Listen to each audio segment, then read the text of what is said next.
안녕하세요. 슬기로운 슬기표입니다. 나이가 들수록 과거 10년 동안 우리의 기술은 별로 변한 것이 없다고 회고하고 앞으로 10년은 전혀 변함이 없을 것이라고 예측한다.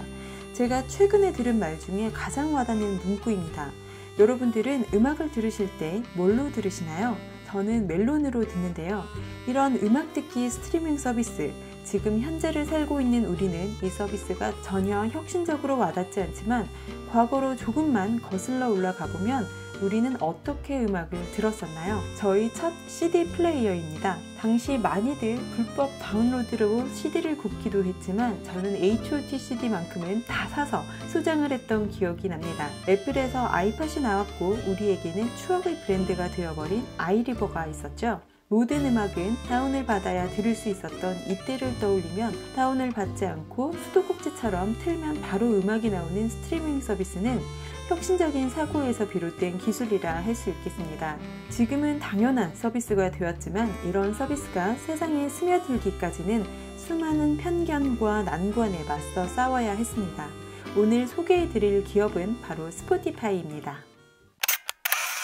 스포티파이의 창업자 다니엘 에크는 스웨덴 출신으로 음악과 기타를 좋아하고 컴퓨터를 좋아하는 소년이었고 9살 때 새아빠가 사주신 컴퓨터로 코딩을 시작해 천재적인 두각을 나타냅니다. 하지만 에크가 졸업하던 시기인 2002년 무렵 닷컴 버블이 꺼지면서 많은 IT 기업들이 문을 닫았습니다. 에크도 만족하진 않았지만 작은 기업에서 시작하게 되었고 이후 스타돌이라는 아바타에 옷을 입히고 꾸미는 회사에 들어가게 됩니다. 이 시기에 음반 시장은 불법 다운로드가 만연하던 시기였고 음악을 좋아하던 에크는 불법 다운로드를 근절하고 음반 시장을 다시 부활시킬 수 있는 서비스를 만들고 싶어 했습니다.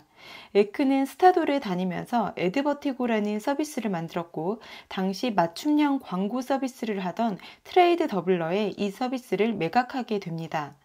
이 매각권을 통해 에크는 스포티파이를 위한 시드머니를 만들기도 했지만 그보다 더 큰 건 스포티파이의 동반자를 만나게 됩니다. 바로 트레이드 더블러의 대표 로렌 존이 아이디어만 있던 에크에게 처음부터 거액의 투자를 하면서 에크는 본격적으로 스포티파이를 추진할 수 있었습니다. 이렇게 스포티파이는 2006년 4월 1일 로렌 존의 자본으로 시작이 됩니다. 결론적으로 로렌 존은 이 투자로 억만장자가 되었지만 당시 아무것도 없는 스포티파이에 통 큰 투자를 한 그의 결단력과 통찰력은 신의 한 수였다고 할 수 있겠습니다.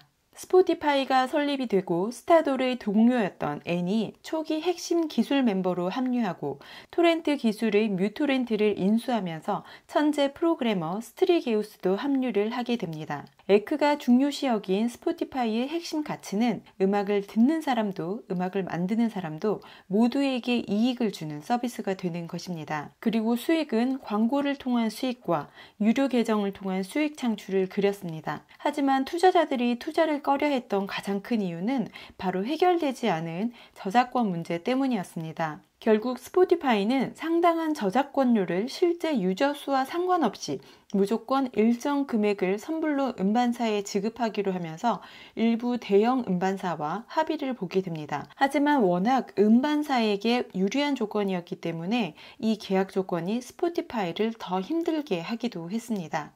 스포티파이에게는 또 하나의 장벽, 애플이 있었습니다. 스티브 잡스는 왜 스포티파이가 무료로 음악을 제공하려고 하는지 이해를 할 수 없다고 했고 스포티파이가 미국 진출을 할 수 없도록 음반사와의 합의를 방해했습니다. 여기에 저작권료 지급에 대한 불만을 가진 아티스트들도 반란을 일으키기 시작했습니다. 하지만 이 문제는 음반사와 아티스트들의 문제이고 스포티파이는 이미 충분한 저작권료를 음반사에 지급을 하고 있었지만 불똥은 스포티파이로 튀었습니다. 하지만 시대의 흐름이라는 게 있다 보니 결국 애플의 아이튠즈도 스트리밍 서비스를 준비하기 시작했습니다. 뿐만 아니라 빌 게이츠도 스포티파이에 관심을 보이기 시작했고 그러던 어느 날 스포티파이에게 날개를 달아줄 오퍼가 들어옵니다. 바로 페이스북입니다.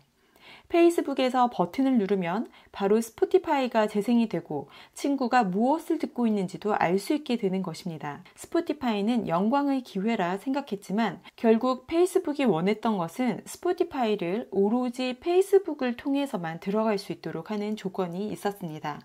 에크는 내키지 않았지만 우선은 큰 기회라 생각하고 승낙을 했습니다. 결론적으로 스포티파이는 페이스북을 통해 단기간에 유저 수와 기업 가치가 수배로 껑충 뛰어 올랐습니다. 하지만 그 사이 스트리밍 시장의 경쟁사들 역시 치열하게 늘어나고 있었습니다. 구글에서는 구글 플레이 뮤직을 만들고 비츠는 비츠 뮤직을 만들었습니다. 처음부터 애플에 팔기 위해 만든 비츠 뮤직은 급성장을 이루면서 그들의 바람대로 애플 역사상 최고가액에 인수가 되었습니다. 이런 상황에 스포티파이는 서비스 차별화를 위해 추천 기능 개발에 집중하고자 투니고라는 음악 데이터 기업을 인수하였지만 막상 이 방대한 데이터를 가지고 어떻게 접목시켜야 할지 모르는 난감한 상황을 겪기도 했습니다. 게다가 모바일 시대가 열리면서 PC 서비스에 집중했던 스포티파이는 또 다른 장벽을 만나게 됩니다. 이 장벽을 넘고자 최대한 사용자 중심의 UI를 갖춘 앱 개발에 집중을 했고 모바일 시장에서도 성공적인 결과를 얻게 됩니다.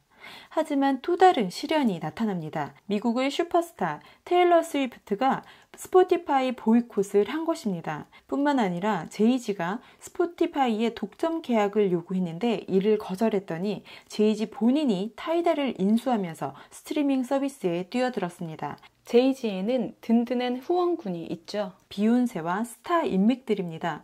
더욱더 차별화가 시급해진 스포티파이는 순간 모먼트에 포커스를 맞추면서 사용자가 언제 어디서 무엇을 하는지에 따라 추천하는 알고리즘을 만들었습니다. 물론 후에 이 부분은 사생활 침해 논쟁의 이슈가 되었습니다. 이제 스포티파이의 핵심이 되어줄 기능이 탄생합니다. 디스커버리 위클리인데요. 플레이리스트 분석을 통해 매주 나를 위한 추천곡이 나오고 결국 나보다 나를 더 잘하는 스포티파이가 된 것입니다.